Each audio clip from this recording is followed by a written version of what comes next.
le t'i lënë anash inatet, dallimet politike, le t'i vazhdojnë ato pasi që ta kryejnë këtë obligim kushtetues.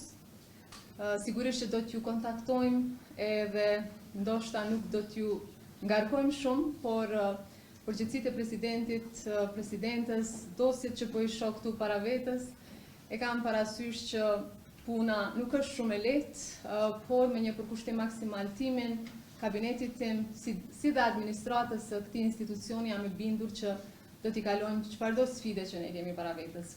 Ne e dimë që ky ushtrim i kësaj pozite mbahet jo më shumë se 6 muaj, por unë uroj që sa më parë Kuvendi i Republikës Kosovës të zgjedhë presidentin apo presidenten e Republikës Kosovës, sepse rrethanat që mund t'i presim pastaj nëse kjo në dashur presidente, faleminderit shumë së pari për gjithë punën edhe angazhimin 5 vjeçar që ke bërë në shërbim të Republikës së Kosovës, në shërbim të qytetarëve të Republikës Kosovës.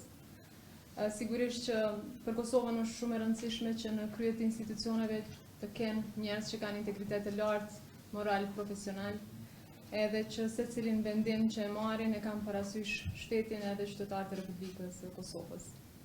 Tani, rrethanat kushtetuese imponojnë që kryetari i Kuvendit të jetë ushtrues detyre i presidentit.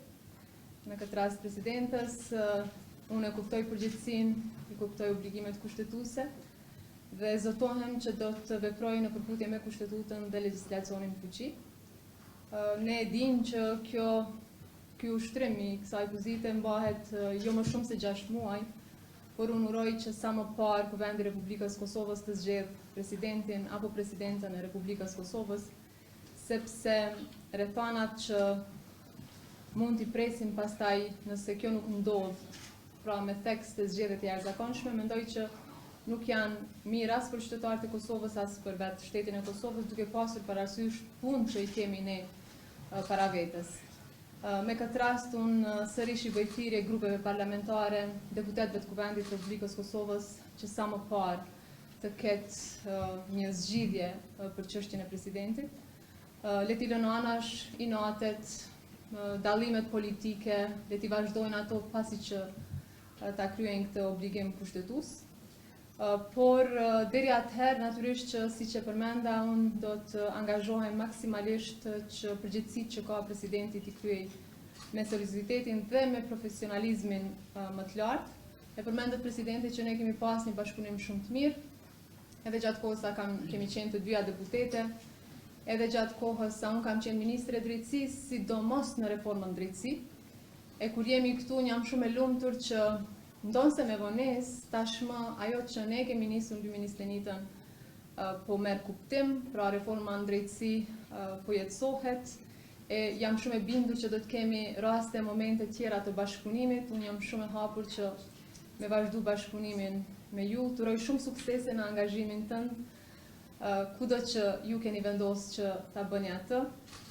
Sigurisht që do t'ju kontaktojmë edhe ndoshta nuk do t'ju ngarkojmë shumë, por përgjithësitë e presidentit, presidentes, dosjet që po i shoh këtu para vetës, e kam parasysh që puna nuk është shumë e lehtë, por me një përkushtim maksimal timin, kabinetit tim, si dhe administratës së këtij institucioni, jam e bindur që do t'i kalojmë çfarëdo sfide që ne kemi para vetës. Faleminderit edhe një herë për punën, kontributin dhe natyrisht që do të vazhdojmë sërish.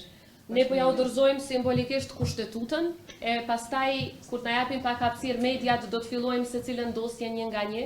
Pastaj i kemi edhe materialet tjera që na presin në zyrën atje. Por siç e përmenda, kjo është dita e parë, ne do të vazhdojmë të bashkëpunojmë edhe në ditët pasuese për çkado që ka nevojë. Kështu që kjo është kushtetuta që ma ka dorëzuar mu Glauku.